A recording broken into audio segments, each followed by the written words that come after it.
On peut rajouter une chose aussi, c'est que là, dans le delta du Mékong, il y a quand même toujours du vent, plus ou moins. D'ailleurs, on le voit, là, les arbres bougent. Il y a des rafales, il y a enfin de petites rafales. C'est pas méchant, mais c'est bien agréable parce que justement, quand il fait chaud comme ça, c'est agréable d'avoir un petit peu de vent.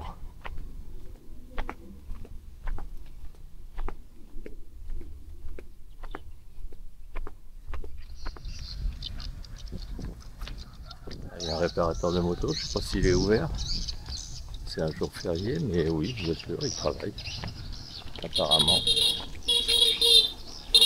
Ça travaille. Hello!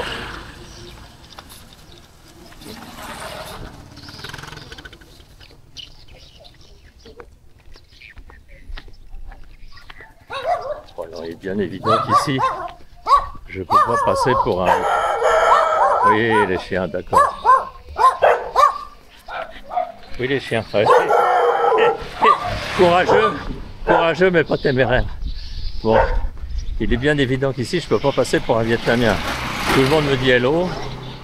Et en plus, il n'y a pas beaucoup de touristes dans le coin, dans le delta du Mékong. Là, c'est vraiment... Je suis la bête curieuse. Hello.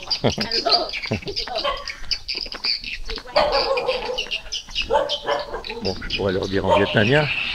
Je sais au moins dire bonjour, mais comme ils aiment bien dire hello aux touristes, autant faire comme eux.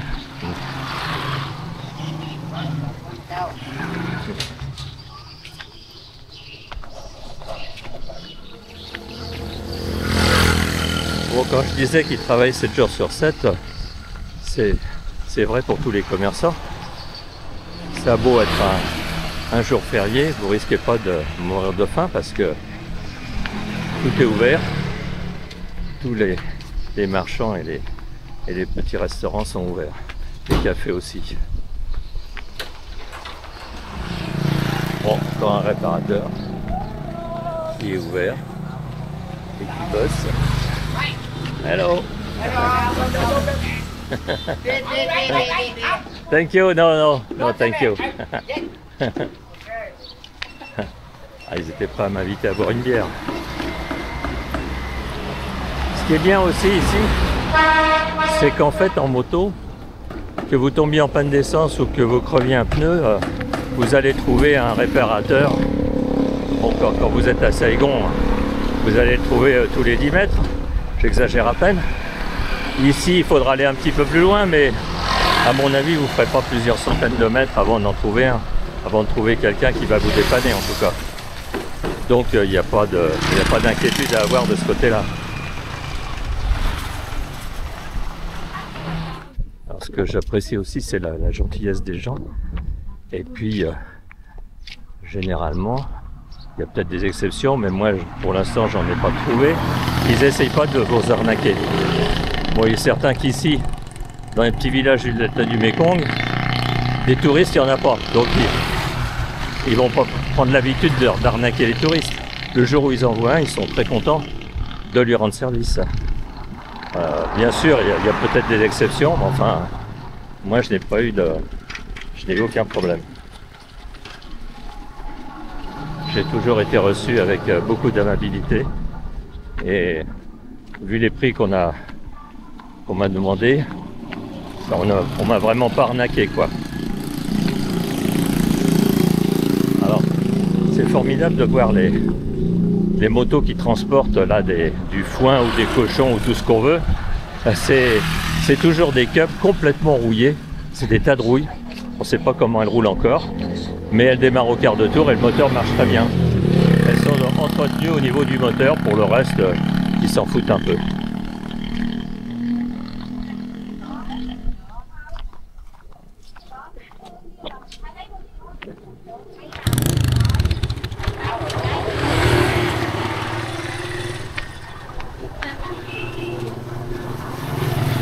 Bon, celle-là, c'est une encore pas trop pourrie.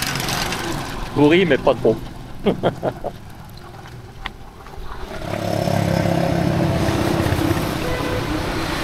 il doit y avoir un temple, j'imagine, ouais. Bon, il y en a plein des petits, je ne les ai pas visités. peux pas tout voir et tout faire. Mais disons qu'il y a de quoi faire si on veut regarder ça de plus près. Depuis des petits commerces qui vendent un petit peu tout, il y en a partout. Il y en a partout. On a l'impression que tous les Vietnamiens qui vivent en bord de route, en fait, sont des commerçants. Ils ont tous quelque chose de la bouffe, de l'épicerie ou autre chose. Bon, là, c'est fermé. Là, ça doit être une entreprise. Donc, ce que je disais, effectivement, les grosses entreprises doivent être fermées le jour férié, mais pas les petits commerçants. Et j'ai vu ce matin que le Vincom Plaza, c'est un magasin avec plein de commerces à l'intérieur, était ouvert.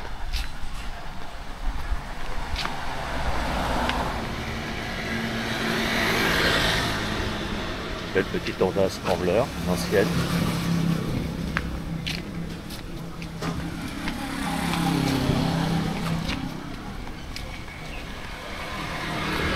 Et encore un garagiste, ah oui.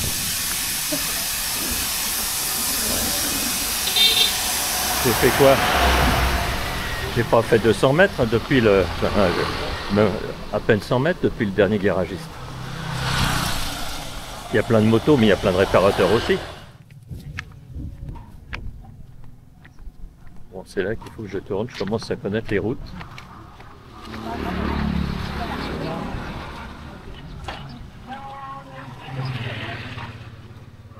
Je commence à connaître un petit peu les routes et aussi les petits chemins, mais ceux qui me mènent à bon port. Quand je suis rentré du Grand Pont à Auban, là, j'ai mal lu mon GPS parce que je le voyais très, très mal avec le soleil. Et à un moment donné, j'ai raté le petit chemin. J'en ai pris un autre et je me suis dit, bon, c'est pas très grave, je vais bien retrouver le chemin. Et en fait, j'ai roulé pendant un bon petit moment dans tout un tas de chemins. Impossible de retrouver un chemin que je connaissais. Finalement, j'ai mis le GPS en marche pour retrouver ma route. J'ai remis le GPS et finalement, bien qu'ils connaissent pas tous les chemins, il m'a quand même donné les directions et j'ai pu retrouver. Mais en fait, il y a des milliers de petits chemins en ciment, oui, généralement ils sont en ciment, plus ou moins en mauvais état. Des milliers de petits chemins dans le delta du Mekong, et pour s'y retrouver, c'est un labyrinthe. C'est pas du tout évident, il faut vraiment être du coin pour connaître. Là, il y a une jolie maison. Il y a quand même un certain nombre de très jolies maisons dans le delta du Mekong, et là c'est une fabrique de nids d'hirondelles. Ah, c'est pas une fabrique, c'est quoi? Ils récoltent, ils élèvent des hirondelles, ils récoltent les nids.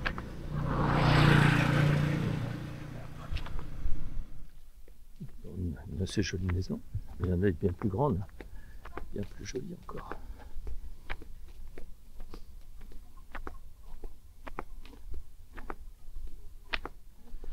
Voilà, encore une très belle maison. Je crois que c'est l'une des plus belles, celle-là que j'ai vue dans notre coin en fait. Très belle maison. Il y a une petite, comment on appelle ça, une pergola, je crois.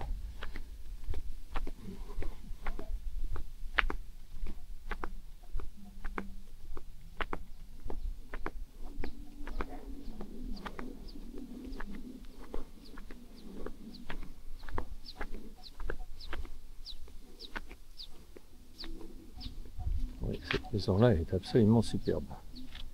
Très belle maison.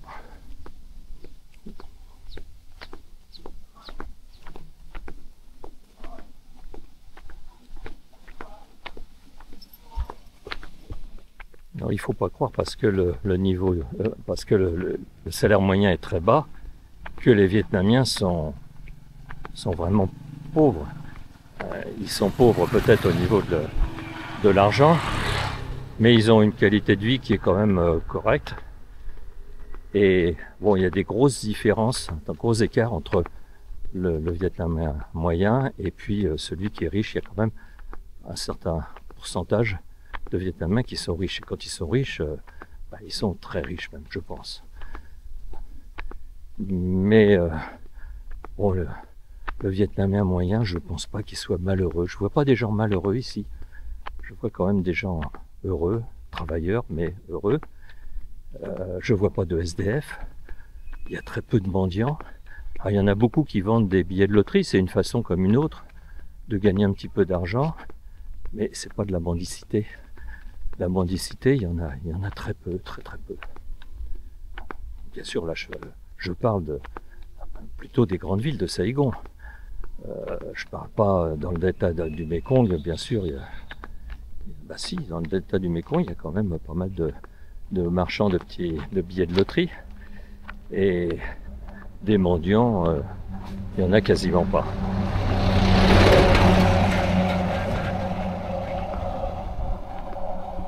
Il faut dire qu'il y a abondance de fruits, abondance de pas mal de choses dans ce paysage luxuriant.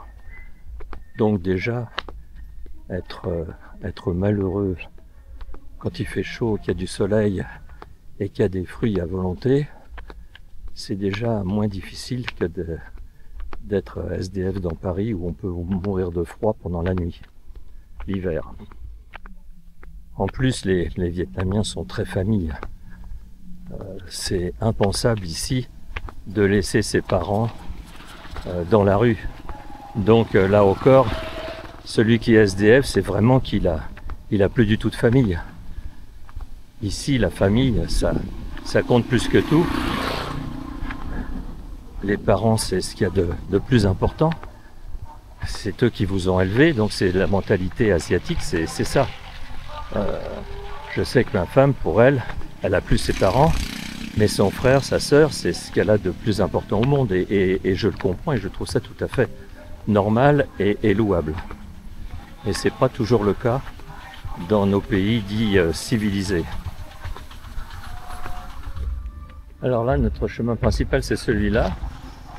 Et ils sont en train de le refaire, ils vont l'élargir, le goudronner ou le cimenter, je sais pas. Maintenant, bon, ça fait quand même 1 an qu'ils ont commencé. C'est pas encore fini. Là, ils y ont travaillé pas mal. Je pense que l'année prochaine, ça sera fini. Donc ça a été élargi pour que les voitures puissent passer.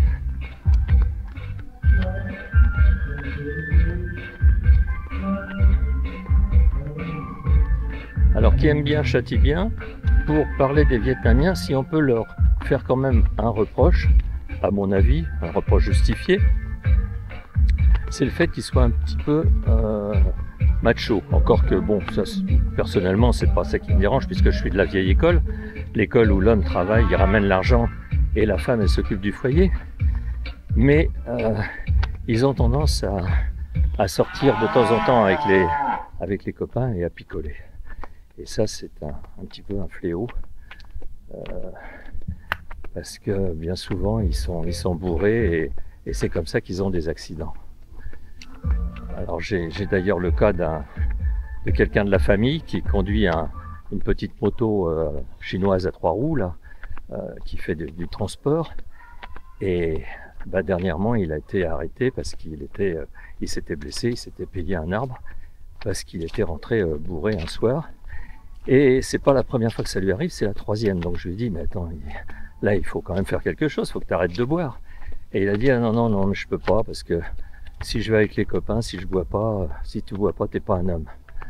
Voilà le genre de raisonnement. Bon, effectivement, c'est pas gagné. C'est pas gagné et c'est bête. C'est vraiment dommage, quoi. C'est pas des alcooliques. Je pense pas du tout parce qu'ils boivent pas régulièrement. Mais de temps en temps, ils sortent avec des copains et là, c'est à celui qui boira le plus de bière. Et puis, comme en plus certains ne supportent pas très bien l'alcool, et des fois, ça se finit mal. D'ailleurs, sur la route, à la limite, c'est de ça que j'ai le plus peur, c'est un jour ou l'autre de tomber sur quelqu'un de ivre, parce que là, il y en aura qu'un qui pourra éviter l'autre et ça sera pas forcément facile à éviter.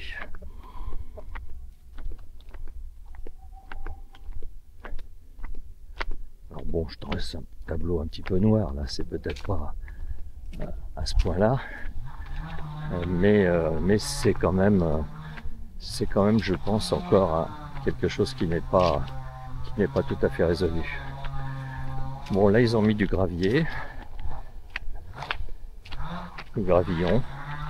Donc ça prend tournure petit à petit, ils bossent, ça va se faire. On va avoir une route au lieu d'avoir un petit chemin en ciment.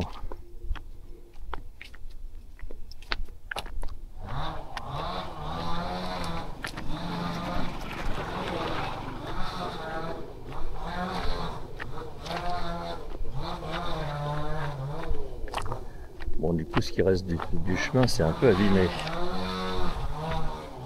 Ah, il n'a pas aboyé. C'est un sage.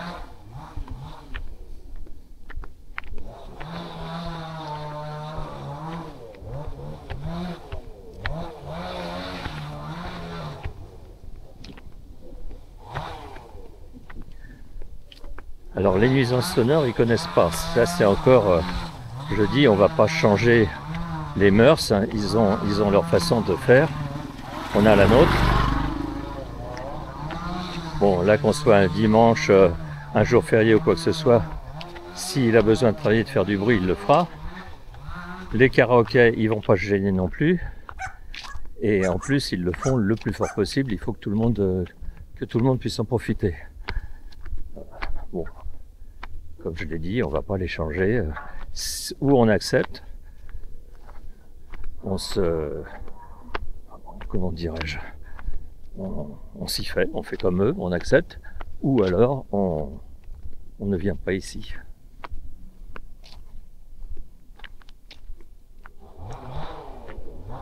Bon, aujourd'hui, c'est quand même particulièrement calme. Hein. J'ai pas entendu de karaoké, c'est marrant d'ailleurs. C'était plutôt hier, je pense. Parce que vraiment, les karaokés, ou alors ça va reprendre ce soir. C'est possible. Voilà ces petites motos chinoises à 3 roues. Je sais pas ce que c'est comme moteur. Ça a l'air d'être un... Non, je peux pas dire de bêtises, c'est difficile à dire comme ça. C'est difficile à dire.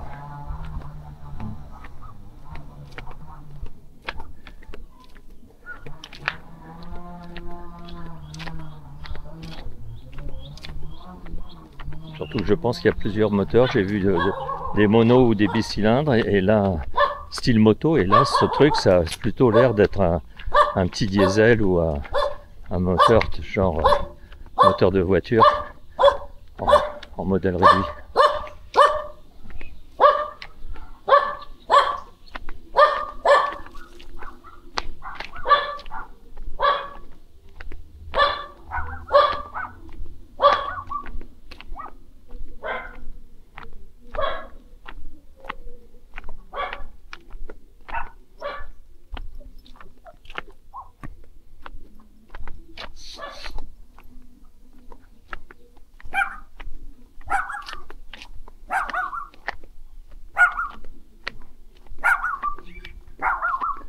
Oh, tu me fais très très peur, toi. Tu me fais très très peur.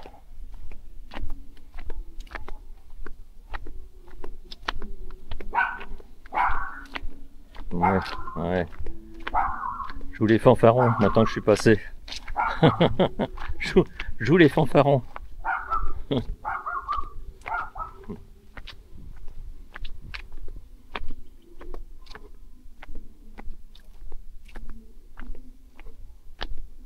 Bon, je le prends plus ce chemin-là parce que en ce moment, il n'est pas très praticable. C'est pas, enfin, il est praticable, mais pas très agréable.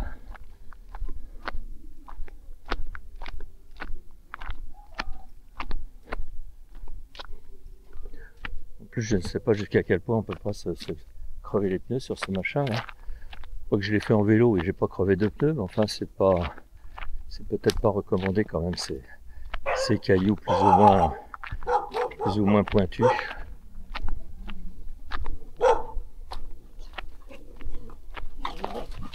Ouais.